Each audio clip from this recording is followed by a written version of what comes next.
Takže Yamaha Tracer s obsahom 850 kubíkov na skúšobnú jazdu. Veľmi živá motorka. Je to trojvalec o výkone 84 kW. Správanie motorky úplne vynikajúce. Má to možnosti prepínania palivových map. Má to ABS, má to trakciu, kontrolu trakcie, pekne spracovaná motorka s takýmto ukončením výfuku. To je úplne krásna záležitosť na motorke. Zádok je úplne ľahučký. Nejak nezaťažený nejakou konštrukciou zbytočnou, úplne elegantný tvar.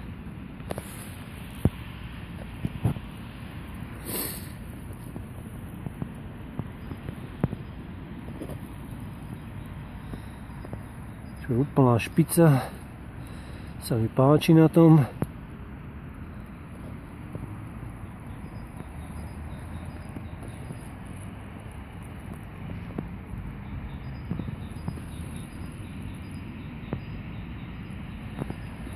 Skúsime si ju aj naštartovať.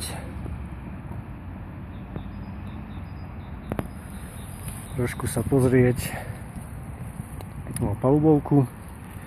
Sedadlo v pohode. Keď sa postavím do stupačiek, tak sú mi trošku nízko riaditka. Musím sa prikrčiť. Takže kľúčik. Svieti sa nám panel.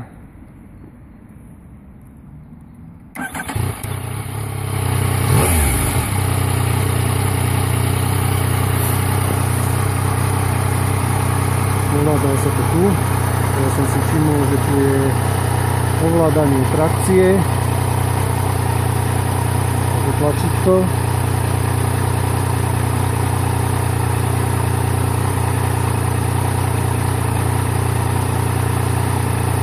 Rozsvietilo PCT, trakcia je zapnutá, trakcia je vypnutá. Nevidím tu nikde vypnutie ABS-ka. Na tejto strane je ovládanie palubného počítača, stláčaním hore a dole a mení sa to tu. Čiže máme tu nejakú spotrebu, priemernú, momentálnu, celkovú rýchlosť a teplotu.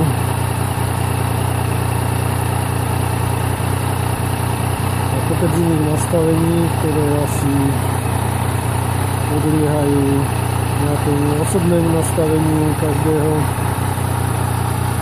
Displej je prehľadný. Smerovky doľava doprava, riaditka sú púšne široké, čiže ovládanie motorky je úplne jednoduché, perfektné, tým, že vlastne rajdy sú široké. Startovanie. Čo povedať tejto motorke v základnej verzii je vlastne s týmto všetkým, čiže s trakciou kontroly, palivovou mapou a hlavným stojanom.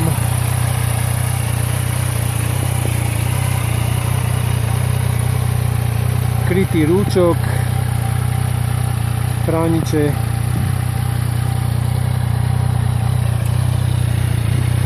čo je tiež úplná paráda pre tento stroj.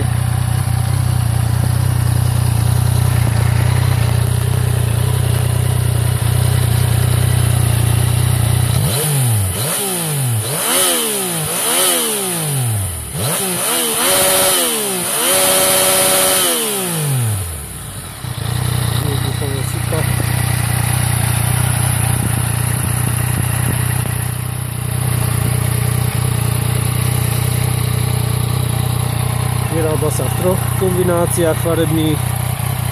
Toto je jedna z nich. Predná maska je v tvare osy, ako by som to myslel. Musíme si dať diaľkové.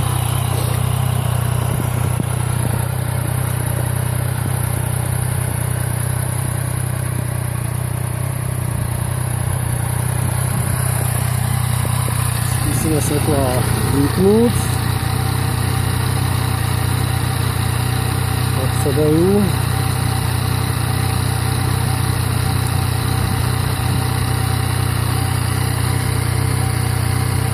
Zase nedajú.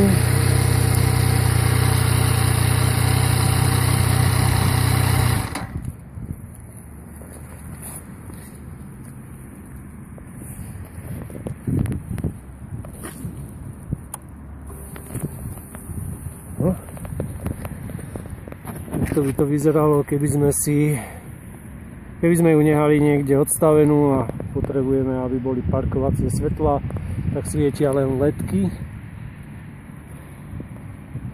a vyzerá fakt ako osa táto motorka.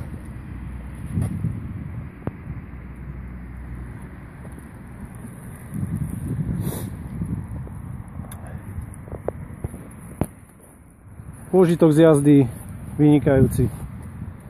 Nie je ničo riešiť pre ľudí, čo vyznávajú agresívnejší, športovejší štýl jazdy.